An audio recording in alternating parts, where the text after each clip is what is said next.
आप सब निश्चिंत रहे। सच्चे मन और विधि विधान से किए गए व्रत का मनवांछित फल अवश्य मिलेगा।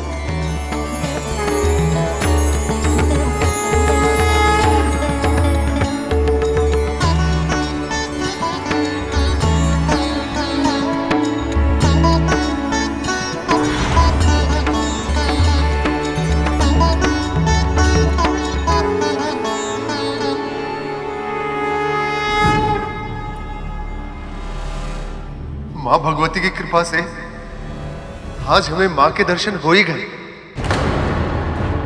और माता ने स्वयं हमसे कहा कि हमारी मनोकामना जल्द ही पूर्ण होगी। हमारा पुत्र हमारे पास एक दिन अवश्य लौटेगा।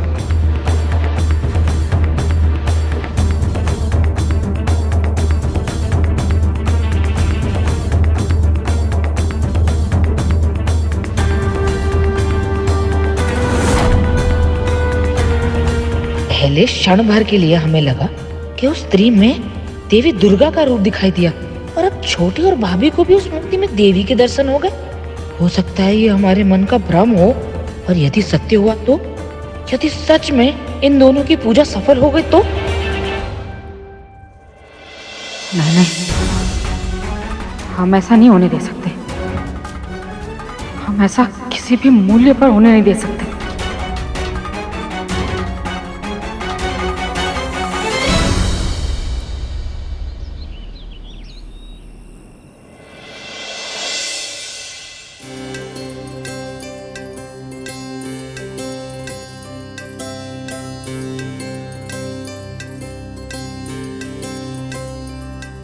इस व्रत के कारण शास्त्री जी और उनकी धर्मपत्नी के मन में आशा का दीपक जला है। यदि किसी कारण से इनकी मनोकामना पूरी नहीं हुई तो आस्था से इनका विश्वास हट जाएगा और इनकी आशा का दीपक बुझ जाएगा।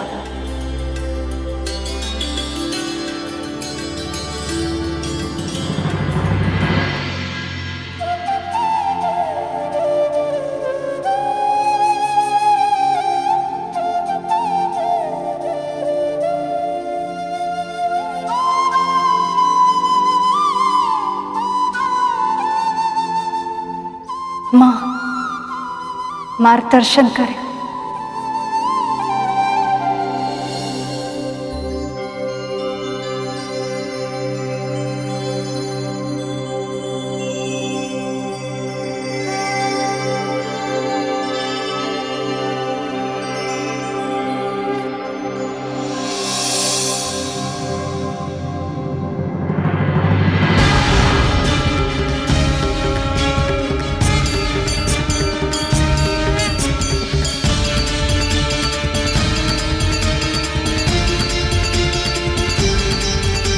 माँ,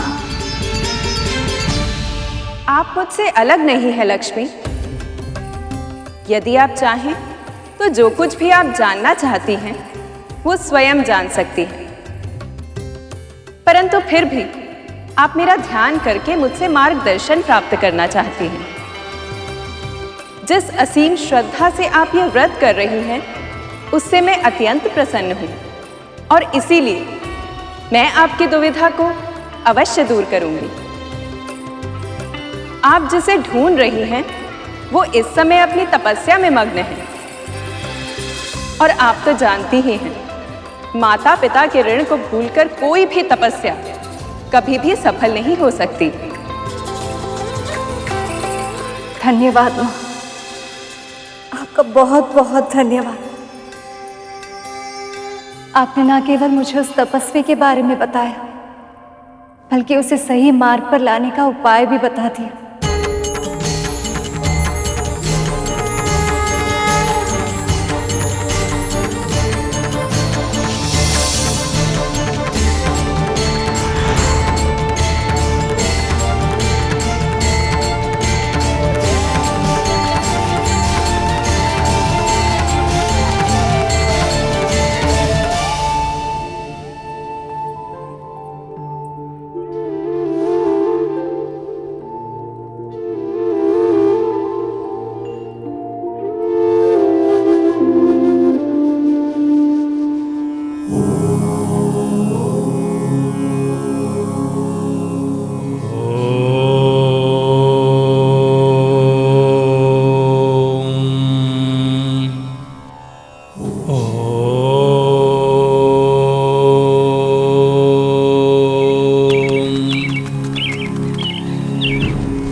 दुष्ट चिड़िया, तूने एक तपस्वी की साधना भंग करने का दुस्साहस किया।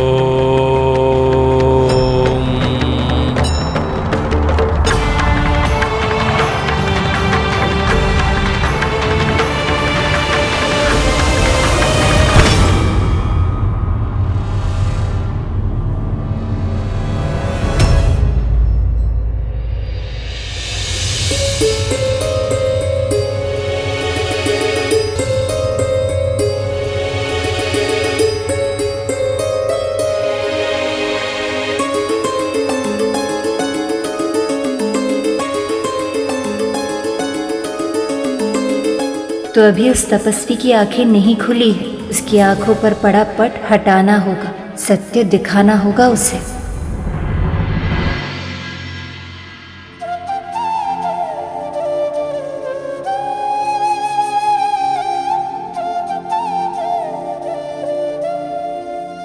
नवरात्रि के 8वें दिन हम माँ के महागौरी स्वरूप की पूजा करते हैं। ये स्वरूप स्त्रियों के द्वारा उनके दिव्य रूप की खोज का फल है। कभी कभी स्त्रियां अपने घर परिवार के दायित्वों का निर्वहन करते हुए अपने वास्तविक स्वरूप को भूल जाती, पर यदि वह चाहें तो अपने दिव्य स्वरूप को फिर से खोज कर अपने खोए हुए अस्तित्व को प्राप्त कर सकती हैं।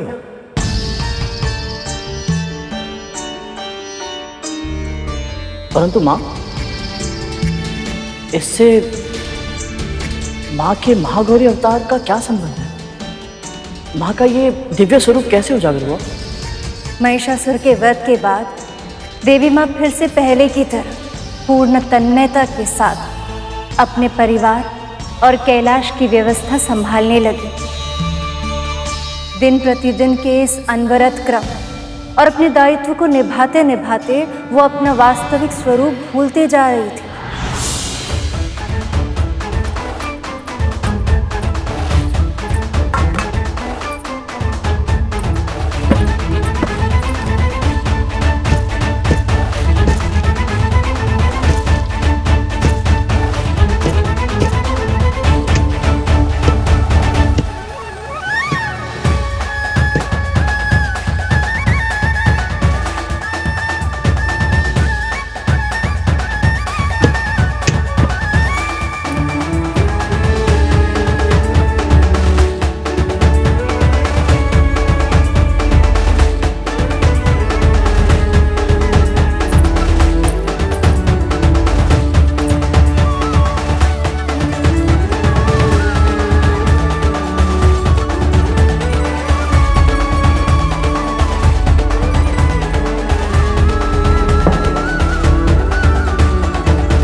पार्वती, भोर से लेकर रात्रि तक निरंतर किसी न किसी कार्य में मग्न ही रहती हैं आप।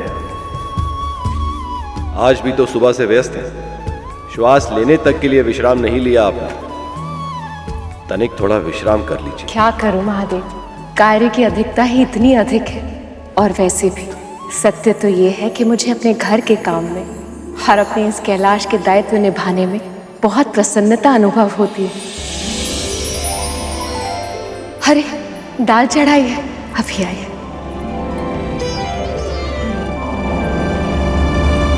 पुनः पहले के ही भांति सब घटित हो रहा है। पार्वती अपनी दिव्यता खो रही है। महादेव देवी पार्वती के तेज को कम होते हुए देख रहे थे। उन्हें लगा कि यही उचित समय है। अब देवी पार्वती को उनके पूर्ण और वास्तविक स्वरूप को पाने के लिए प्रेरित किया जाना चाहिए, क्योंकि वो जानते थे कि बाह्य प्रेरणा के अभाव में देवी के मन में अपने दिव्य स्वरूप को जानने की इच्छा का जागरण संभव नहीं है। पर इस संसार को माँ के दिव्य स्वरूप की आवश्यकता थी, क्योंकि बहुत सारी सिद्धियां ऐसी थी जो साधक को केवल देवी माँ से ही प्राप्त हो सकती थी, और उसे प्राप्त करने के बाद ही ये साधक इस जन कल्याण के कार्य को करने में सक्षम होते। इसके अतिरिक्त स्त्री शक्ति की पूर्ण व्याख्या और स्थापना के लिए भी उस स्वरूप का प्रकट होना बहुत आवश्यक था। परंतु महादेव वो भी मन ही मन भयभीत थे। कथा तो बहुत अच्छी सुनाती हैं आप, पर इसका अर्थ ये तो नहीं ना है कि आप जो भी बोलेंगे हम मान लेंगे। अब भूतनाथ महादेव किसी से क्यों भयभीत होंगे भला, हम बतलाइए। वैसे सभी को यही लगता है कि पत्नियां ही पति से भयभीत होती हैं, किंतु सत्य तो ये है कि पतिव्रता स्त्रियों से पति भी भयभीत होते हैं, क्योंकि ऐसी स्त्रियां अपने सभी कर्तव्यों का पालन बहुत सुगमता से करती हैं, अपने सभी कार्यों को बहुत लगन से करती हैं और अपने दायित्वों को निभाकर बहुत गर्व अनुभव करती हैं। वो ऐसे में एक स्त्री को उसके दिव्य रूप के लिए प्रेरित करने का अर्थ होता है उसके वर्तमान की निंदा करना। और महादेव की भी दुविधा यही थी कि वे अपनी प्रिय, अपनी पत्नी की निंदा कैसे करें।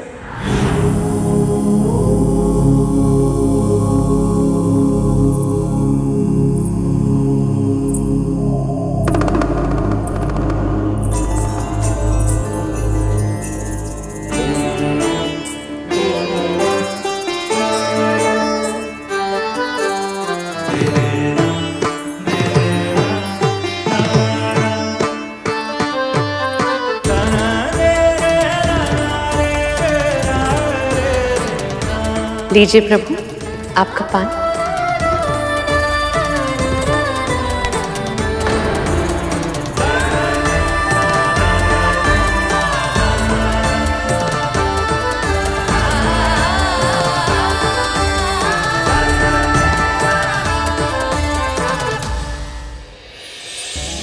क्या हुआ, ऐसे क्यों देख रहे हैं? ओहो, बताइए भी। आपका मन दुखाए बिना कैसे कहूँ प्रिय, बस यही आशा है कि किसी तरह मेरे हृदय को चीरने वाले इस परिवर्तन को आप स्वयं ही देख लें तो मेरी दुविधा समाप्त हो जाए।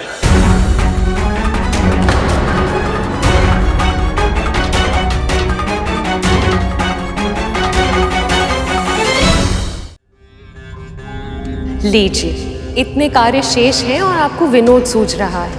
अब छोड़िए भी, मुझे एकादशी की तैयारी करनी है।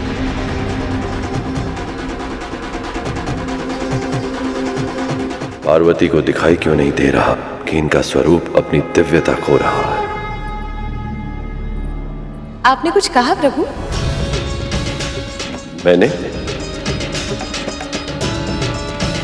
मैं तो मौन हूं प्रिय। मुख से मौन है पर मन से मुखर। बताइए ना, क्या सोच रहे थे मेरे बारे में? मैं जानती हूं आपने मन ही मन कुछ कहा है मेरे लिए। आप भी तो जानते हैं, प्रशंसा शब्दों में हो तो सुनने वाले को और भी प्रसन्नता होती है। पार्वती की इच्छा प्रशंसा सुनने की है, पर जब इन्हें पता चलेगा कि मैं इनकी प्रशंसा नहीं निंदा कर रहा था तो कहीं इन्हें क्रोध ना आ जाए। ओहो, बताइए भी।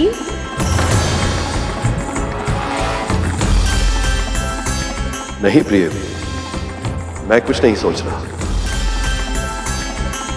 आइए, आप बैठिए मेरे पास। नहीं, पहले आप बताएंगे कि आप क्या सोच रहे थे। मन में अगर कोई विचार आ ही गया है तो उसे बताने में कैसी कठिनाई प्रभु, बताइए ना। ऐसा कुछ नहीं है प्रिय।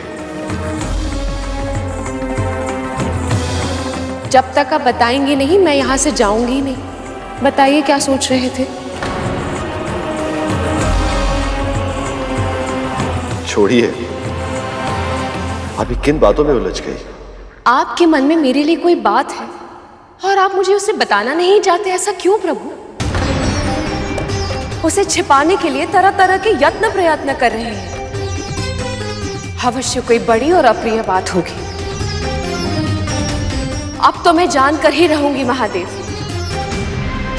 आपको बताना ही होगा।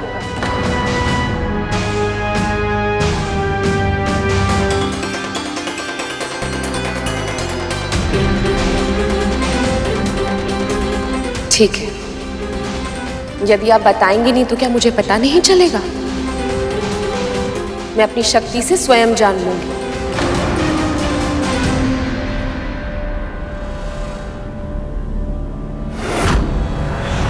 पार्वती को दिखाई क्यों नहीं दे रहा कि इनका स्वरूप अपनी दिव्यता खो रहा है? इनका क्रोध बढ़ रहा है, कहीं कुछ अप्रिय ना हो जाए।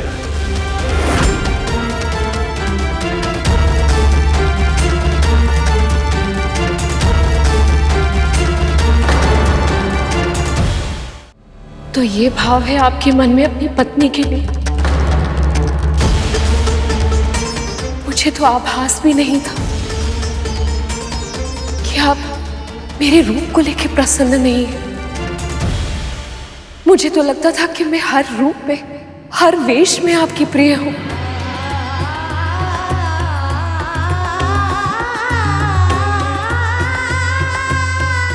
आपको सत्य ही लगता है भाई? हर रूप में, हर स्वरूप में मुझे आप सबसे अधिक प्रिय हैं। तो फिर ये बात आपके मन में आई भी कैसे? इतनी बड़ी बात, मेरा रूप आपके लिए दिव्य नहीं है, ये आपके लिए विषाद का कारण है। आप मेरे इस रूप को दिव्य नहीं मानते। एक स्त्री का जीवन तभी सार्थक होता है जब वो अपने पति की दृष्टि में संसार की सबसे अच्छी, सबसे सुंदर, सबसे उत्तम स्त्री हो। पर आपके मन में मेरे स्वरूप को लेकर प्रश्न उठ रहे हैं। आप ऐसा क्यों कह रही हैं देवी? ये सत्य है स्वामी, धिक्कार है मुझ पर, धिक्कार है ऐसे जीवन पर कि मैं अपने पति को पूर्ण सुख नहीं दे पाई। और इसीलिए अब मैं यहां नहीं रह सकती महादेव।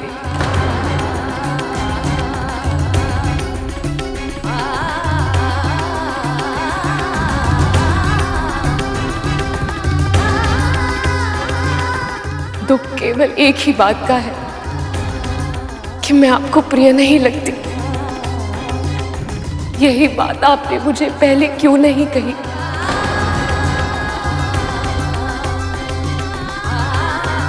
मैं भ्रम में थी।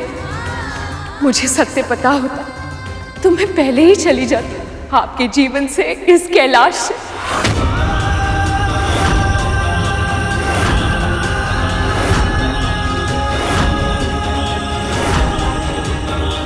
जब भूल का पता लग जाए तो उसे सुधार लेना चाहिए।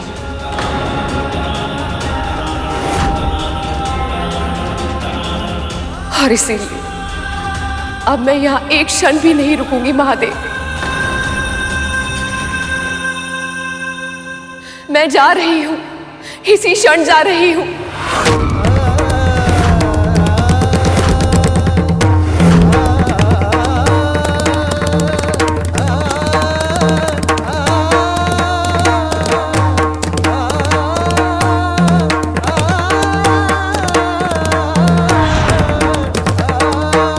पार्वती, पार्वती, पार्वती।